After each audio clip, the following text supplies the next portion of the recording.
Bonjour à tous, j'espère que vous allez bien. Dans notre émission Les clés de l'immobilier, j'ai le plaisir et l'honneur de recevoir aujourd'hui Maître Kara Tanguy. Bonjour Tanguy.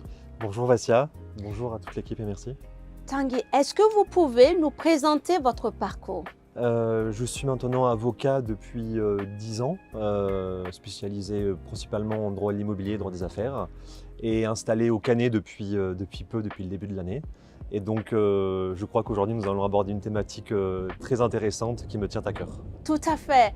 Avec Tanguy, j'ai vraiment l'honneur de vous faire découvrir une thématique qui me tient également à cœur, c'est la vente à la bougie.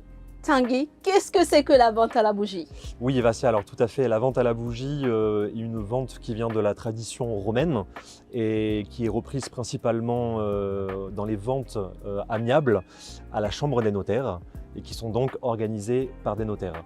La vente à la bougie est vraiment quelque chose de très typique et je dirais extraordinaire dans le sens où c'est la seule réminiscence du droit romain et notamment de cette pratique de la vente à la bougie qui consiste en fait à faire une enchère et lorsque à la chambre des notaires, le notaire prend en compte la dernière enchère, va allumer deux petites mèches sur deux bougies mitoyennes et côte à côte. Et lorsque la première mèche va s'éteindre, un premier temps de 30 secondes s'est écoulé, puis lorsque la seconde mèche s'éteint, un second temps de 30 secondes s'est écoulé, et à ce moment-là, l'enchère est remportée par l'adjudicataire qui a fait la meilleure offre. Et c'est un côté, c'est vrai, assez sérieux, mais en même temps assez mystique, dans la mesure où l'acquéreur du bien immobilier est fêté par une sorte de fumée qui s'évapore et qui s'éteint. Et donc la personne est heureuse d'avoir eu cette enchère. Ah ben, génial, on se rend compte que la vente à la bougie, c'est tout un cérémonial qui est autour de cette commercialisation. En plus, par rapport à la vente judiciaire et Oui. de licitation sur laquelle je reviendrai après, la vente à la bougie a un côté, on va dire, plus positif et fastueux dans la mesure où c'est une personne volontairement, de manière générale, qui a mis son bien à la vente avec l'accord du notaire. Bien souvent, c'est dans le cadre d'une succession ou d'une indivision où le notaire, pour avoir un meilleur attrait et une meilleure célérité dans la vente, fait appel et propose cela à son client et permet justement d'avoir une vente rapide avec, comme on dit, la folie des enchères et différents enchérisseurs qui peuvent proposer un très bon prix. Et donc, si le prix convient à tout le monde, parce qu'il y a un prix plancher, donc il y a un prix sous lequel on ne descend pas. Et si le prix convient, donc c'est l'enchérisseur final qui a l'enchère. Et en général, les choses se passent très bien. Et à la différence de la vente judiciaire devant le tribunal, il n'y a pas l'obligation d'avoir un avocat. Donc c'est un particulier lui-même qui peut, lors des publicités qui sont faites dans un journal d'annonce légale et auprès de la chambre des notaires, de lui-même aller enchérir. Selon ses possibilités, il y a juste un chèque de banque à remettre au début de l'enchère et à respecter donc ce formalisme, pièce d'identité et puis également justificatif de capacité de pouvoir acheter. Eh bien, c'est génial tout ce que nous sommes en train d'apprendre de par votre expertise. Alors Tanguy, pouvez-vous nous parler de l'historique de la vente aux enchères? Oui, et donc je vous remercie Vassia pour cette question qui est très intéressante parce que l'essence même des ventes aux enchères vient de l'Antiquité et du droit romain. Et donc c'était le but pour un débiteur en fait, de vendre son bien de la meilleure des façons et le créancier avait recours à un commissaire-priseur, enfin l'ancêtre du commissaire-priseur et de l'huissier et en fait prévoyait une vente qui avait lieu dans le forum ou le théâtre avec un crieur, qui c'était donc la vente à la criée avant d'être une vente à la bougie.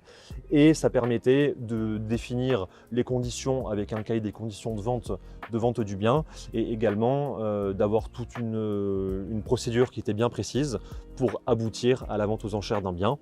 La vente aux enchères concernait des droits immobiliers mais également des droits mobiliers et permettait souvent pour les créanciers de récupérer rapidement l'argent et le débiteur pouvait bien entendu récupérer un peu plus d'argent que si le bien souvent était vendu, on va dire, au rabais. D'accord. Donc c'est quelque chose de très intéressant. Et pour faire le parallèle avec la vente à la bougie est apparue surtout autour du XVe siècle dans les Flandres.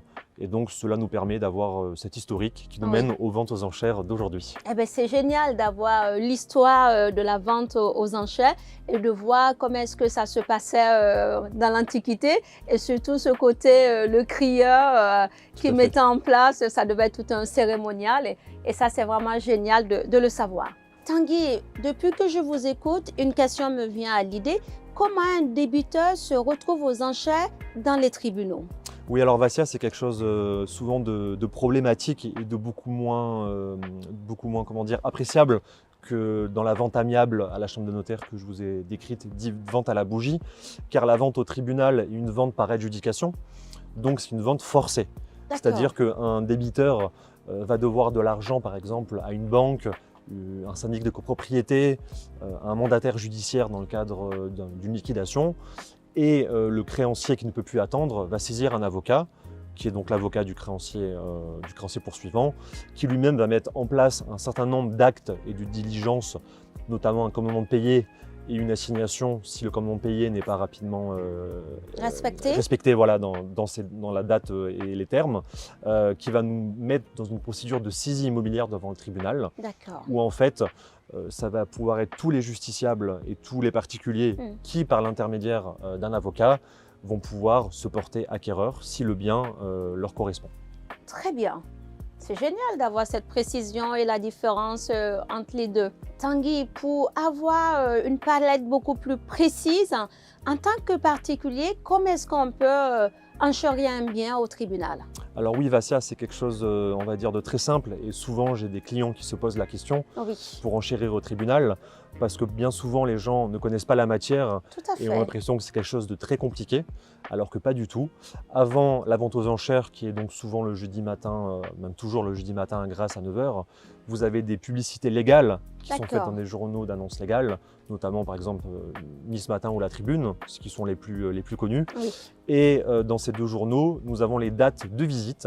Donc le justiciable va pouvoir visiter l'appartement, le garage, la maison, le terrain, en général 2 fois avant la vente.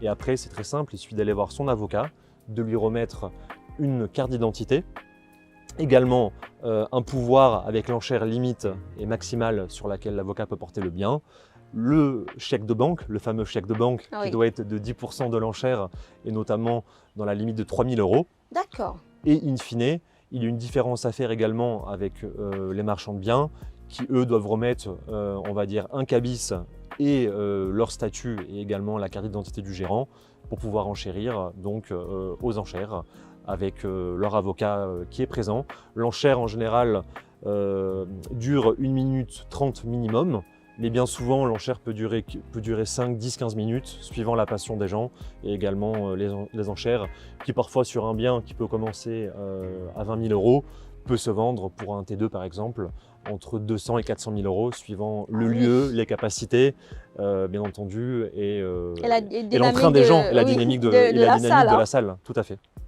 Tanguy, je vous remercie pour votre expertise. On comprend beaucoup mieux aujourd'hui la vente à la bougie, son historique, les conditions, le fait de passer pour une vente judiciaire par un avocat qui pourra accompagner la personne intéressée. Merci de nous avoir suivis. Nous vous souhaitons une excellente journée. Nous vous disons à la prochaine dans un prochain épisode et merci encore à vous Tanguy. Merci à vous Vassia pour cette invitation.